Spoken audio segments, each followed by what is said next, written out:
Ito na guys, binublutot ko na guys yung kuan pa yung pinturahan ko. Yan no, para tuyong-tuyo talaga siya. Ito na guys, initin ko muna para tuyong-tuyo siya. Para kapit talaga yung pintura niya. Yan yung mga pisa sa Honda 155 yan guys.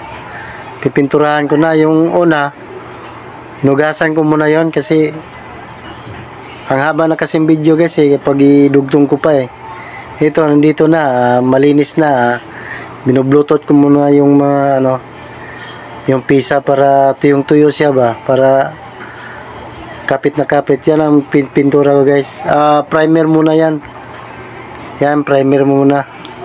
Nilagyan ko primer kasi tag-isang bote lang binibili ko Medyo 200 plus Yan, pero konti naman yan guys. Yan, primer muna para medyo maganda ba. Yan yung takip sa sa hub. Turahan natin. Yan, lapit na. Madali lang tuyo yan kasi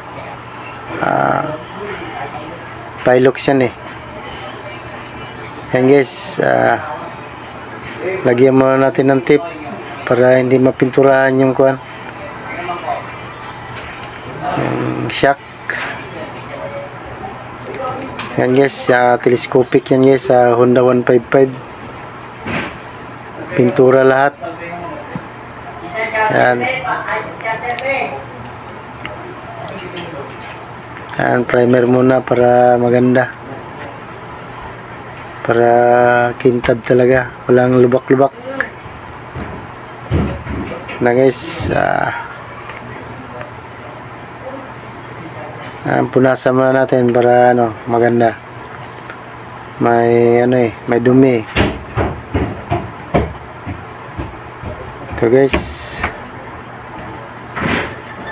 Yan,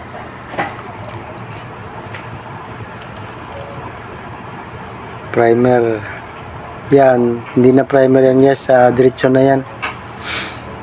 Diretso na makintab yan, yung itim. Kasi may pintura na sinasapawan ko na lang kasi. Pero yan guys, niliha ko talaga yan.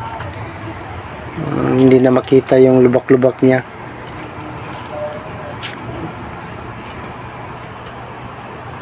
Yan.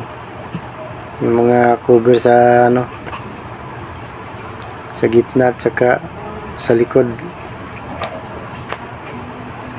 Ito guys, yan na guys, yung hub, yan diretso na yan, wala nang yan, wala nang primer yan.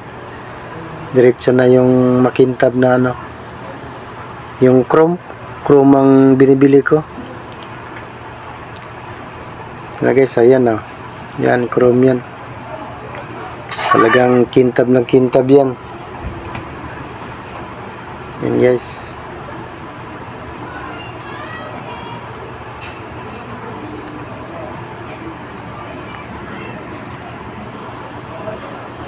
Okay na guys. Matatapos na. Guys, salamat sa panonood nyo guys. Para lahat ng video ko guys masundan nyo, follow lang guys. Fernando Millar vlog. Yan guys yan, titirahin ko naman ng yan, pang pakintab guys. Yung final na yan, final yan, para okay. Ito guys, yung na yung makina guys, malinis na yan binublutot ko na rin yan para medyo tuyo talaga. Pag spray mo, maganda talaga tingnan, kapit na kapit yan pero mayroon ding tip yan guys, tinipan ko para hindi mapinturahan yung iba. Yan guys, para ng bago yan yan. Yan lang guys. Talagang ayusin natin para marami tayong customer. Yung paggawa ba, maraming customer. Okay guys, tapos na. Tingnan mo. Yan, bagong bago. Sa sunod na naman guys, yung symbol ko na naman ikabit ko sa body. Yan guys, tapos na.